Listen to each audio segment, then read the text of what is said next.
on s'engage en politique, on a une vision de la société. Nous voulons créer le Camerounais nouveau. C'est ça qui fait qu'on donne de la noblesse à l'action politique. Créer un autre Camerounais. Ça veut dire qu'aujourd'hui, toutes les mentalités qu'on voit se déployer dans nos administrations, dans les commerces, partout dans les transports, c'est parce que justement, dès la petite enfance, on ne leur a pas inculqué le sentiment d'être d'abord Camerounais. Beaucoup de gens, il y en a même qui a écrit le fédéralisme communautaire. C'est une horreur. Il nous ramène à des siècles avant. Ça dit qu'en fait, on est en train de construire la nation. Il nous ramène à des états identitaires. Vous savez que la Yougoslavie était un pays comme nous, qui a disparu parce que justement la tribu a pris le devant. Les gens se sentaient serbes, croates, kosovars, je ne sais pas, macédoniens, bosniaques. C'est ça qui a fait disparaître la Yougoslavie. Merci, je ne veux pas qu'on prenne ce chemin-là. Parce qu'en vérité, il n'y a que l'école, mais l'école africaine, camerounaise, qui va changer la donne, comme l'a dit Mme Bessala. Ça veut dire qu'en fait, nos mentalités de nos dirigeants font en sorte que les gens pensent qu'ils sont européens par procuration. Frantz Fanon a écrit un merveilleux bouquin, Peau noire, masque blanc. C'est-à-dire qu'en fait, c'est des noirs à la peau noire, mais les blancs à la peau noire. Oui, oui. Ça veut dire qu'en fait, ils sont blancs dedans et noirs dehors. Merci, Célestin Jamel. Alors, l'unité du Cameroun, sous votre prisme, tel que vous regardez, est-ce qu'on a l'impression justement que les Camerounais sont unis aujourd'hui? Mais je pense que si on regarde l'unité du Cameroun sous le prisme de la question anglophone, par exemple, je considère que effectivement il y a un gros souci.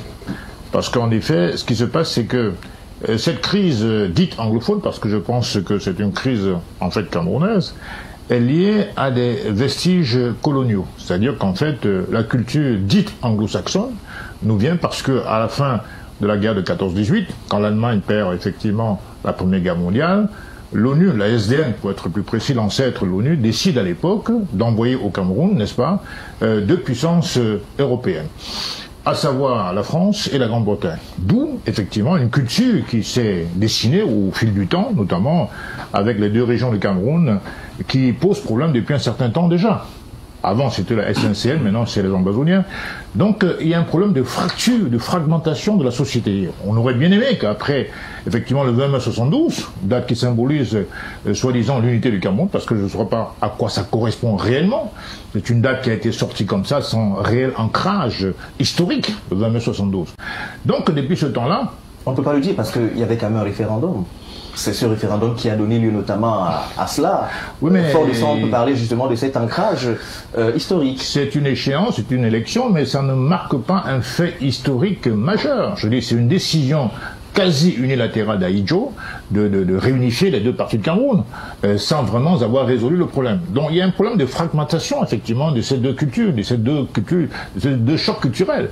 Donc, à ce point de vue, je pense que on peut vraiment questionner l'unité nationale. Mais maintenant, je crois qu'en termes de l'unité opérationnelle et fonctionnelle du pays, quand vous regardez par exemple sur les 10 gouverneurs du Cameroun, 5 sont issus d'une aire géographique, socio-géographique assez connue. L'axe centre-sud-est, 5 c'est beaucoup. Sur une région, sur 10 régions du Cameroun. Est-ce le fait du hasard? Je ne le crois pas. Est-ce vraiment le symbole de l'unité nationale? Je ne le crois pas non plus. Maintenant, quand vous prenez... Alors, d'autres personnes pourraient peut-être parler du fait notamment des compétences, et quand c'est peut-être des parties notamment de ces clivages... Vous pensez vraiment que c'est un problème de compétences? Alors, justement, c'est une question que l'on pose. Bon, on pose les questions qu'on veut, mais je constate simplement que c'est pas qu'au niveau des gouverneurs du Cameroun, il y a aussi au niveau des ambassades. Vous prenez les 10 ambassades européennes, plus le Canada, la Belgique, le Canada, le Brésil et les États-Unis. Vous avez en France, par exemple, André Magnus Ekoumou, qui est du centre. Vous avez en Espagne, monsieur Binji, qui est du centre. Vous avez en Italie, monsieur Fouman, qui est du centre. Vous avez aux États-Unis, monsieur Etunie Somba, qui est du centre. Vous avez, comment dirais-je, aux Pays-Bas, monsieur Njana, je crois que c'est un nom comme ça. Donc, en vérité, il y a quand même une volonté, sauf si je me trompe, de marquer quelque chose qui ressemble à une espèce de segmentation d'une certaine région du pays. Ce n'est pas normal, parce que l'unité nationale s'exprime aussi par le partage des fonctions, si j'ose dire, basé bien évidemment sur les compétences. Vous ne direz pas qu'il y a que les gens du centre, du sud, de l'est qui sont compétents au Cameroun. Ce ne serait pas vrai. Et même quand vous regardez les grandes écoles d'abord, les universités, vous voyez, par exemple, Yaoundé 1, c'est M. Romba, Yaoundé 2, c'est M. Etoile, à Douala, c'est M. Magloire Ondoa, qui est du centre aussi. Vous prenez l'IRIC, c'est M. Dongo, vous prenez l'ENAM, c'est M. Angoula, vous prenez, comment dirais-je, l'EMIA, c'est le colonel Nzan, vous prenez, comment dirais-je, l'ESTIC, c'est M. Modzom. Donc, en vérité, c'est des symboles qui sont utiles pour l'unité nationale. Alors, quand les gens qui sont issus du même aire territoriale sont à ce niveau, de manière, en termes de chiffres, en termes de nombre aussi important, dans une nation qui fait quasiment 30 millions d'habitants, et 475 mètres carrés, ça pose un problème de compréhension. Donc ça fragilise l'unité nationale. Moi, j'aurais bien aimé qu'on nous dise les critères pour lesquels, s'ils sont compétents, il n'y a pas de souci. Je veux dire par là que, un peu comme à l'équipe nationale de football, je dis que si je vois 10 Bassa titulaires qui sont tous bons, comme ça s'est passé d'ailleurs en 90. Il n'y a pas de problème, tout le monde le voit. Mais là, quels sont les critères? Personne ne sait. On constate simplement qu'il y a des gens qui sont issus du même aire géographique, qui sont généralement nommés dans la fonction publique nationale comme internationale. Ça pose un problème. Mais, dans la vie ordinaire des Camerounais, je considère qu'il n'y a pas de tribalisme. Je n'ai jamais vu dans les quartiers, dans les boulangeries, dans les transports en commun, un quelconque tribalisme entre nous. Ça n'existe pas. Alors, donc il y a un tribalisme d'État qui est entretenu par l'État. Je ne sais à quelle fin. Certainement pour se conserver au pouvoir. Mais c'est dommage parce que ça peut créer des incidents dans la société. Il y a des gens qui vont être frustrés parce qu'ils voient qu'effectivement, au plan des nominations des fonctions publiques, nationales et internationales, il y a des gens qui sont issus essentiellement du même aire géographique, ça pose un problème. Alors, toutes ces choses-là, toutes ces données-là permettent quand même de dire, si on vous lit entre les lignes, que cette unité nationale, entre guillemets, du point de vue étatique, c'est quand même factice. Elle est fragile. J'ai l'impression qu'il y a une volonté d'installer un tribalisme d'État. Ce n'est pas bien. Entre nous, on ne connaît pas le tribalisme. Je vous dis ce que je vis. Le mariage mixte, c'est assez galopant, exponentiel même d'ailleurs. Il n'y a pas de problème de considération tribale entre nous. Mais, à la longue, cette politique d'État fondée sur la discrimination, sur les critères régionalistes, peuvent créer dans l'esprit de certaines personnes des dissensions, des frustrations. Donc j'invite le gouvernement à revoir ce côté et même, par quelques experts, à réformer la Constitution, parce que quand on parle d'autochtone et d'allogène, ça me gêne un peu. Parce que nous sommes quand même en République. Pour moi, en République, on ne reconnaît qu'une catégorie de citoyens. Il n'y a que des citoyens. Et la communauté, pour moi, elle est citoyenne. Je dis, quand vous avez une carte électorale, c'est pas marqué Bafia, c'est pas marqué Gambiti, c'est pas marqué Bamingé, c'est pas marqué Camerounais tout simplement. C'est Camerounais. Merci. Donc, moi, je pense que on doit faire un effort d'abord en termes de langage dans la Constitution, de toiletter la Constitution, d'enlever les termes autochtones, d'enlever les termes allogènes, parce qu'en vérité, l'UNESCO et l'ONU reconnaissent comme seule minorité, c'est les Bororo et les Pygmées. Pour des raisons qu'on peut comprendre. Parce que les Bororo étaient en voie de disparition quasiment dans l'extrême nord. Donc en vérité, c'est tout à fait normal. Et quand Ahidjo invente... Vous sortez par là l'équilibre régional en 1963, c'est parce qu'il s'était rendu compte qu'effectivement, il y avait une espèce de retard scolaire ou académique dans la région du Grand Nord, qu'on appelait à l'époque la province du Nord. Donc aujourd'hui, 63 ans après, il n'y a pas de raison que nos enseignants, qu'on n'ait pas assez d'enseignants pour les envoyer dans tous les 4 coins du pays. Donc ça ne s'explique pas. Et c'est ça qui fragilise l'unité nationale, qui semble être que de nom. Merci. Donc il faut un travail politique. Merci beaucoup, Célestin. Alors, en une minute. Allez-y, donc 30 secondes, c'est bon pour vous. 30 secondes, oui. Avec la permission des autres, vous savez, le Cameroun Baching, ça nous embarrasse un peu. Le Cameroun, quoi? Le Cameroun Baching. Vous savez, on ne peut pas, dans un pays, considérer que la construction de l'unité nationale, c'est telle tribu, c'est telle autre. D'où l'urgence que... Parce que je dis, hein. D'où l'urgence que... Hein. Il faut changer le curriculum de formation académique, parce que vous voyez, vous, les États-Unis, que vous connaissez certainement bien, on supplie les enfants pour être des fonctionnaires, là-bas, pour travailler à l'agence fédérale. On ne peut pas construire un pays dans lequel les gens sont permanemment en train de croire que le pays, c'est le gâteau qu'il faut partager en région. Merci. Il faut former des créateurs de richesses. Merci beaucoup. Pour que désormais... Merci. On va revenir. C'est le Saint-Germain. Le Cameroun battu, il va insinuer qu'il y a des gens qui tirent sur le Cameroun. C'est bon. On ne peut pas avoir le monopole. Vous allez rectifier ça dans un instant. Vous allez rectifier n'importe quoi. Tout à fait. Vous allez rectifier dans un instant. L'État, il est fait, historique. Et chacun tire les conséquences. Merci, Célestin Jamel. Alors, on va rectifier ça tout à l'heure dans vos prochaines prises de parole. Georges Auriol-Lécamant, vous êtes sociologue, vous prenez le temps d'observer les faits sociaux, mais on parle là de l'unité nationale. Normalement, lorsqu'on parle d'unité nationale, on parle d'une identité, on va le dire peut-être culturelle, ou alors une identité nationale. Mais du point de vue culturel, on a cette diversité culturelle camerounaise. On a d'ailleurs cet héritage colonial. Célestin Djamène a parlé tout à l'heure de l'Angleterre et de la France. Est-ce que, sous ce prisme-là, encore dans ce contexte, on peut retrouver une identité culturelle camerounaise et justement bâtir l'unité du Cameroun là-dessus? Merci Raoul. Tout à l'heure, lorsque j'écoutais les uns et les autres, j'ai soulevé un problème. La question de l'unité au Cameroun est un problème en elle. La question de l'unité est un problème en elle-même, cette question, pour la simple raison que la diversité culturelle du Cameroun pose le problème de l'unité. D'ailleurs, lorsque vous regardez la plupart des documents ou des concepts qui sont utilisés au Cameroun, on dit l'unité dans la diversité. Vous voyez, ceux qui ont fait les lettres, on constate qu'il y a deux terres opposées. Oui. Comment il peut y avoir une unité dans la diversité? Ça signifie que le Cameroun a une équation à résoudre. Comment trouver l'unité sur la base de la diversité? Donc vous voyez qu'il y a déjà un problème à la base. Du point de vue stylistique, ça ressemble à l'Occident. Par exemple, voilà. Et vous voyez, ce problème est congénital au Cameroun. N'est même pas l'affaire de la colonisation, c'est sûr, cela. Qu'on avait été colonisé ou pas, on aurait au moins 240 ethnies au Cameroun. Et on devait réfléchir sur la question de l'unité de ces 240 ethnies. Alors, quels sont les facteurs qui nous amènent à construire cette unité? C'est là la bonne question. Quels sont les facteurs qui nous permettent de construire cette unité? Raoul, lorsqu'on veut analyser au Cameroun sur le prisme des communautés, moi je suis un peu gêné. Je suis gêné par exemple quand j'écoute le grand frère. Oui, j'arrive. J'ai pas une opinion. Attention. Tout à l'heure, par exemple, lorsqu'on veut réduire les Camerounais dans des aires culturelles, ça fait aussi problème. Mais c'est pas moi. Moi, par exemple, je suis originaire du département du Mbam, arrondissement d'Ombessa. Est-ce que je me reconnais Betty? Je ne me reconnais pas Betty. Vous le connaissez comment? Tout à l'heure, si je disais sur ce plateau, Bigno Batoba Bele Bele, moi je parle au Yambassa, ou le Nougounou, mais le Douala me comprend. Et on va me classer dans quelle catégorie? À côté du Betty ou à côté du Douala qui me comprend? Lorsque le Bamoun dit Ya, ou Ya Nayar, le Douala dit Ya, vous le placez dans quelle catégorie aussi? Donc vous voyez que... Alors vous tirez là sur le plan pratiquement anthropologique. Il faut regarder un peu l'anthropologie linguistique pour pouvoir encore résoudre. Mais toujours est-il que...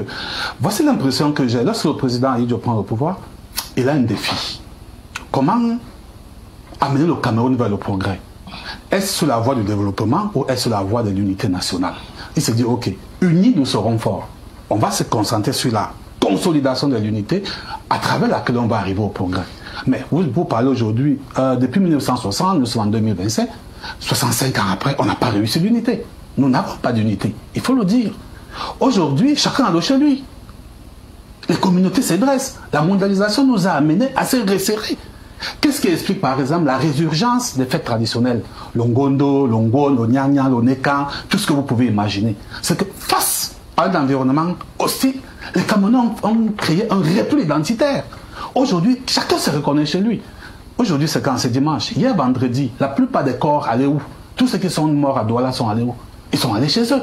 Est-ce qu'on va l'ignorer? Ce sont des faits. Allons, prenons la route Douala-Nkonsamba. Regardez le nombre de cadavres qui partent au village. Chacun rentre chez lui. Donc, 1960, 2025, on n'a pas réussi à bâtir l'unité. Alors, il faut repartir sur une nouvelle base. Comment bâtir l'unité du Cameroun? Et lorsqu'il dit qu'elle a construit, elle est effectivement à construire. Quels sont les piliers sur lesquels on peut appuyer pour pouvoir arriver? Prenons l'histoire des grandes puissances aujourd'hui. Les grandes puissances sont appuyées sur ce qu'on va appeler une historicité, une forte histoire.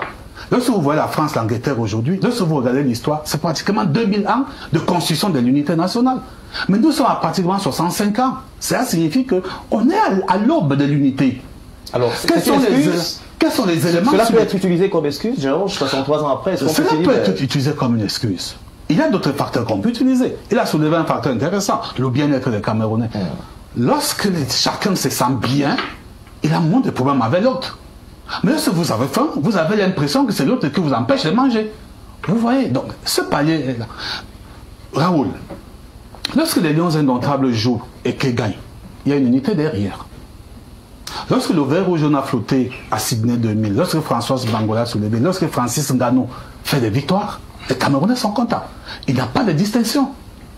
Donc, il faut qu'aujourd'hui, nous réfléchissons quels sont les piliers sur lesquels nous pouvons nous pouvons consolider l'unité nationale. Elle est à construire.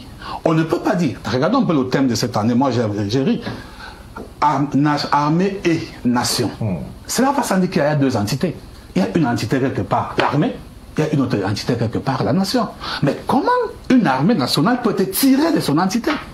La question pourrait se poser. Si on fait les mathématiques, éléments de logique, P et Q n'est vrai que lorsque P et Q sont simultanément vrais. Donc, comment on pouvait donc tirer l'armée de la nation? Ça signifie qu'on a une armée, peut-être qui n'est même pas encore nationalisée. Il y a une armée qui est une entité en dehors de la nation. C'est même pas la nation. Mais la nation, c'est ce sentiment d'appartenance à un groupe. Chacun sent que je suis Camerounais. Mais aujourd'hui, lorsque nous fuyons le pays pour aller au Canada, pourquoi on fuit le pays? C'est comme si on n'est pas chez nous. C'est comme si dans notre pays, il y a c'est Tanga Nord et Tanga Sud. Il y a le pays des uns et le pays des autres. Au Cameroun, on dirait qu'on a plusieurs Cameroun. Si je veux reprendre la théorie monde de Botanski et consorts. Donc, ceux qui dirigent au Cameroun ou ceux qui aspirent à diriger le Cameroun doivent s'asseoir et réfléchir sur les piliers sur lesquels on va bâtir la nouvelle dynamique qui doit nous amener à une véritable unité nationale. Merci. Qu'est-ce qu'il faut proposer concrètement pour avoir cette unité manquée depuis 63 ans? Bien. Alors, avant de répondre à cette question, permettez-moi de dire que tout à l'heure, M. Sédissé venait de... Tédissé, autant pour moi. Tédissé, Dieu donné. Tédissé. Pardonnez-moi si je gratis un peu votre nom, mais c'est la première fois que je vous vois et puis je ne vous connais pas personnellement.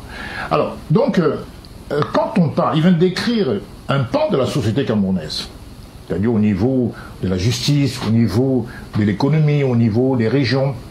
Il a tout à fait raison. Pour autant, je n'ai pas pensé qu'il faisait du bashing, Cameroun bashing. Tout à l'heure, il a taxé mes propos de Cameroun bashing. Il ne s'appuie pas lui-même ce qu'il pense des autres. On peut décrire la société sans pour autant qu'il s'agisse du bashing. Il s'agit d'écrire des faits dans l'espérance, en tant qu'acteur public, que les choses s'améliorent. Oui. Par ailleurs, moi je n'ai pas ici fait valoir une opinion. Quand je parlais de nominations orientées, qui ne sont pas le fait du hasard, ce sont des faits. Ce n'est pas quelque chose de gênant. Je dis que la critique est nécessaire et utile pour l'avancement d'une société. Si on élimine la critique, on élimine l'émergence. Parce que c'est dans la critique précisément qu'on essaie de voir les différents travers d'une action et on essaie d'améliorer. Donc la critique est fondamentale. Ça, c'est une chose. Maintenant, tout à l'heure, j'ai écouté avec beaucoup d'assiduité mon cher ami Valais Bessala qui parlait d'homogénéité. Il faut surtout éviter l'homogénéité de la société. Il faut éviter. Oui, parce qu'en vérité, notre puissance, notre force vient de notre diversité. Justement. Parce qu'il est évident que nous ne sommes pas un État-nation. On n'est pas comme l'Allemagne. On n'est pas un peuple allemand qui est né avec un État, une État-nation. Alors justement, tel est le problème. Parce que ceux qui regardent le Cameroun et l'analyse disent que l'échec notamment de cette unité vient du fait que le Cameroun ne s'est pas bâti dans le processus normal, c'est-à-dire une nation avant l'État. On a un État, peut-être par décret, comme disait Valais Bessala, qui s'est mis en place avec tous les différents constituants d'un État. Oui. Et aujourd'hui, les gens se reconnaissent beaucoup plus appartenant à une région plutôt qu'à une nation. Ça veut dire qu'il y a un travail fondamental à faire, un travail d'éducation. L'arme la plus puissante pour changer un peuple, c'est l'éducation. Tout à fait. Malheureusement, notre éducation est souvent d'obédience extérieure, exogène. Ça pose un véritable problème. Donc je suis en train de dire qu'il faut comprendre que la nation est une construction permanente. Le choix de la République, c'est un choix. C'est-à-dire que là où on est né, peu importe, parce qu'en vérité, je n'ai pas choisi de venir d'une dé, mes parents non plus. C'est un fait, c'est factuel. J'ai choisi de faire la politique. J'ai choisi de créer un parti politique. J'ai choisi d'adhérer au SDF à l'époque. C'est un choix d'être dans la citoyenneté. Comprenez? Donc il faut respecter cela. C'est-à-dire que l'unité nationale, pour un État qui n'est pas une nation, on était des populations, on fait des efforts pour que ces différentes cultures s'harmonisent, non pas pour être homogènes, elles ne le seront jamais, pour aller vers la reconnaissance des valeurs communes. Parce que nous vivons au Cameroun. Le Cameroun, c'est un territoire défini de manière internationale et reconnu. Donc on ne peut pas penser un seul instant que le Ngondo sera comme le Ngond ou comme le Ngond sera comme le Mpo bâti. Ça ne existe pas. Et puis ce ne serait pas normal qu'on puisse homogénéiser les choses. On nous dit qu'on est le continent, c'est vrai. Parce qu'on a la culture sahélienne, la culture côtière, la culture montagnarde, la culture de la savane, de la forêt. Quel pays d'Afrique a ce privilège? Donc moi je suis jaloux de ça. Je pense qu'il faut rester dans cette diversité-là. Maintenant sur le plan politique, Je pense que les différents dirigeants du Cameroun devraient mettre un accent particulier dès la maternelle sur les jeux éducatifs, les jeux, comment dirais-je, pédagogiques, afin que le petit enfant comprenne que il est tabou au Cameroun, avant d'être de la région du Nioro-Télé, par la région du centre, région du littoral, région du sud, etc. Alors vous parlez des jeux. Si on voulait faire dans du concret, est-ce que vous pouvez nous proposer quelques jeux, par exemple, qui pourraient être utiles? Peut-être que ceux qui nous écoutent prendront cela pour des cas d'école et expérimenter. Moi j'étais en Kouaban, après un Kouaban, il n'y a pas si longtemps, et je me suis amusé d'interroger quelques élèves de classe de première et de terminale à la sortie de l'école. Je leur ai demandé comment s'appelait le ministre de la Justice. Ils ne savaient pas. Classe de terminale. Ministre de la Culture, ils ne savaient pas. Premier ministre, ils ne savaient pas. Les gens de terminale, adolescents de terminale. C'est très inquiétant. Alors, ça vous donne un petit peu une idée de ce qu'est la culture camerounaise, de l'identité camerounaise dans nos États. Alors maintenant, quand j'entends le parallèle qui est fait avec la crise anglophone, moi je dis, mais attendez, regardez par exemple le cas du Rwanda. Le Rwanda aussi connaît la colonisation belge. Mais ils ont fait le choix de changer leur destin. Parce qu'une nation aussi peut se mettre debout et changer son destin. Ils ont évacué la langue française, ils ont introduit une langue africaine qui s'appelle le Swahili, je crois la langue, le Lingala, au Rwanda. Ils ont maintenu l'anglais pour des raisons de commerce international. Mais ils ont refait leur histoire. Et c'est possible ici que nous nous débarrassions une fois pour toutes de la question anglophone, parce que moi je ne peux pas comprendre un anglophone identitaire. L'anglophonie, c'est une importation. C'est une importation. Les gens dans le sud-ouest sont en majorité savoie. Ils ont une culture camerounaise, disons africaine. Dans le nord-ouest, ils sont des graciles. Ils mettent le ndop, comme d'autres bamliqués de l'autre partie de l'ouest. Donc ils n'ont aucune raison de penser que leur identité est d'origine extérieure. Je ne peux même pas comprendre que quelqu'un se dise anglophone ou francophone. Certes, je parle français, parce qu'on me l'a imposé depuis la maternelle. C'est pour ça que je m'exprime en français. Mais vous avez des Camerounais aujourd'hui qui parlent chinois, italien, etc. Donc nous sommes de culture africaine. La question anglophone n'a pas de sens. C'est une invention coloniale, et les puissances actuelles coloniales s'attellent à ce que cette question persiste toujours. Parce qu'en vérité, qu'est-ce qui se passe? Il se passe que moi je suis Camerounais, certes d'une certaine région, mais l'anglophonie, quand on me parle de ça, je dis ce n'est pas une ethnie. Ils se revendiquent anglophones. Pourquoi? Parce que les Britanniques sont passés par là. Alors ça veut dire qu'à l'époque allemande, ce serait revendiqué quoi? Germanophone? Alors je prends un exemple. La France aussi a été occupée par par l'Allemagne, pendant au moins 6 ans. Pour autant, est-ce que les Français s'estiment germanophones? Ben non. Le Japon a envahi la Chine en 1935. Mais pour autant, les Chinois ne sont pas nippons. Ils ne se revendiquent pas nippons. Ils sont fiers d'être chinois. Mais nous, Africains, pour peu que les Français soient passés chez nous, les anglophones, les Anglais, ah, on est anglophone, ah, on est francophone. C'est une imbécilité. Merci. Parce que c'est la faiblesse culturelle. On n'est pas fiers de nous, on n'a pas d'estime de nous-mêmes. Et ils ont passé 40 ans en Afrique, de colonisation vraiment réelle. Et puis ils ont laissé des traces, au point que on s'identifie comme anglophone et comme francophone. Donc, la question anglophone était un faux problème. Moi, je serai aux affaires que je vais supprimer ces deux langues. Il n'y aura ni français, ni anglais. Ce seraient des langues facultatives. Chacun peut choisir de quoi. Et comme aujourd'hui, on peut choisir de parler italien, chinois, etc. Ça pourra quand même donner lieu à une sorte de cacophonie qui n'arrangera pas les choses. Je me sens pas du tout. Qui aidera davantage à créer ce fossé entre les Camerounais. Il y a quel fossé? Si on supprime l'anglais, quel est le fossé? Dites-nous, il faudra forcément... Puisque, d'abord, si on est anglophone, soi-disant ou francophone, c'est bien parce qu'à partir de 1922, les Français et les Britanniques sont venus. Nous avons le droit de réorienter notre histoire en tant que patriotes. Donc il n'y a aucun souci à dire qu'on supprime le français et l'anglais. D'ailleurs, on ne serait pas la première nation à le faire. Le Rwanda, je vous l'ai dit, le fait. Beaucoup d'autres pays l'ont fait. Donc il faut arrêter de penser que nous sommes condamnés à être anglo-saxons. Ils l'ont fait, comme vous l'avez dit vous-même tout à l'heure, ils l'ont fait et trouvé justement une langue palliative. Georges Auriol Lekama, alors comment est-ce qu'on peut faire justement pour construire cette unité, parce qu'on est en train de sortir de cette thématique? Comment faire pour construire? Le tableau a été dressé ici, il y a un certain nombre d'éléments qui ont été mis en avant, mais justement pour l'œil du sociologue, on parle entre autres de la sociologie-action. Si on était dans ce prisme de la sociologie-action, qu'est-ce que vous proposeriez justement pour avoir cette unité mal construite ou alors pas du tout construite en 63 ans? C'est vrai que c'est lourd comme réponse, mais je pense que simplement les Camerounais doivent être entrés en relation.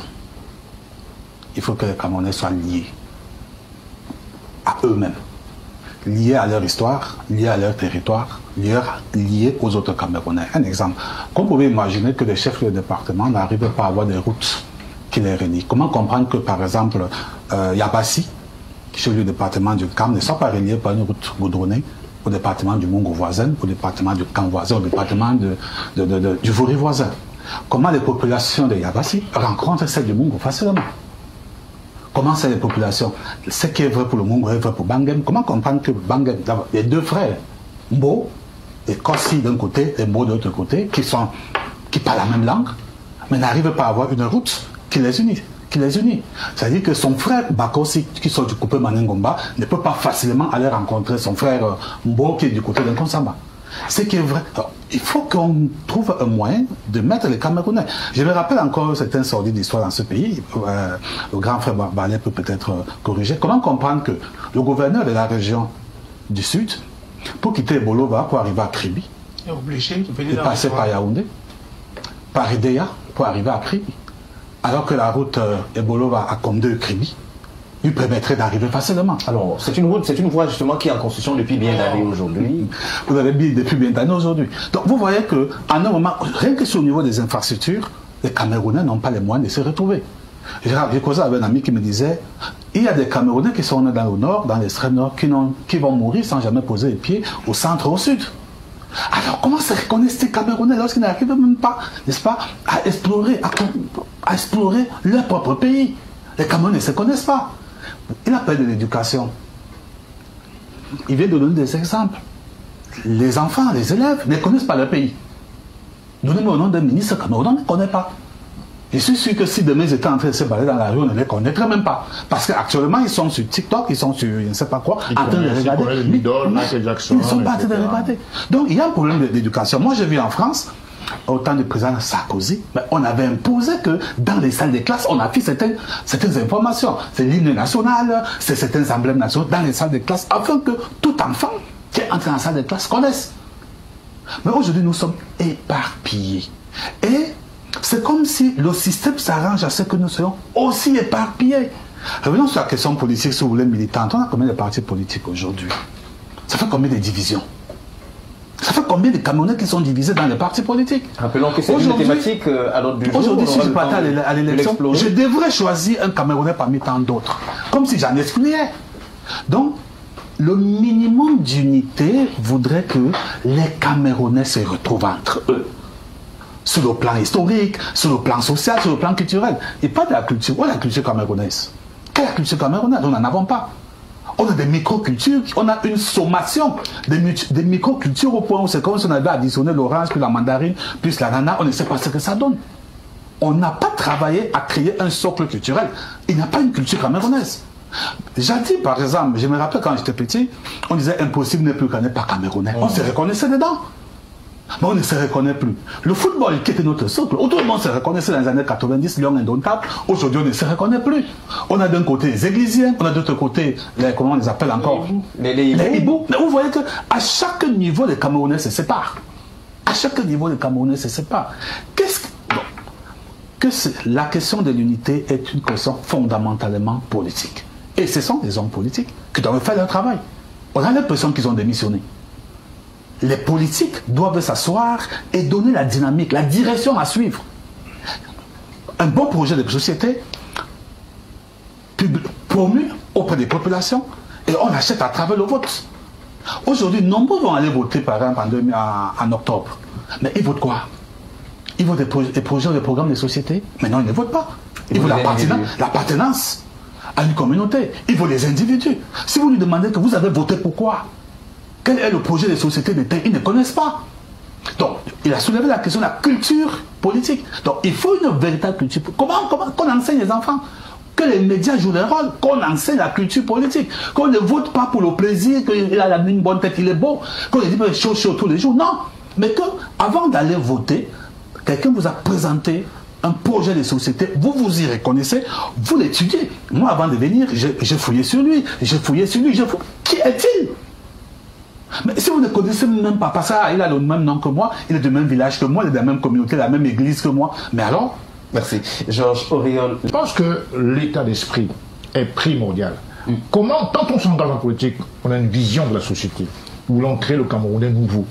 C'est ça qui fait qu'on donne de la noblesse à l'action politique. Créer un autre Camerounais.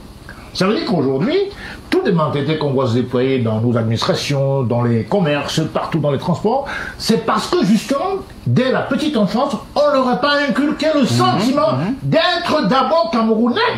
Beaucoup de gens, il y en a même qui a écrit le fédéralisme communautaire. C'est une horreur. Il nous ramène à des siècles avant. Ça veut dire qu'en fait, on est en train de construire la nation. Il nous ramène à des états identitaires. Vous savez que la Yougoslavie était un pays comme nous, qui a disparu parce que justement la tribu a pris le devant.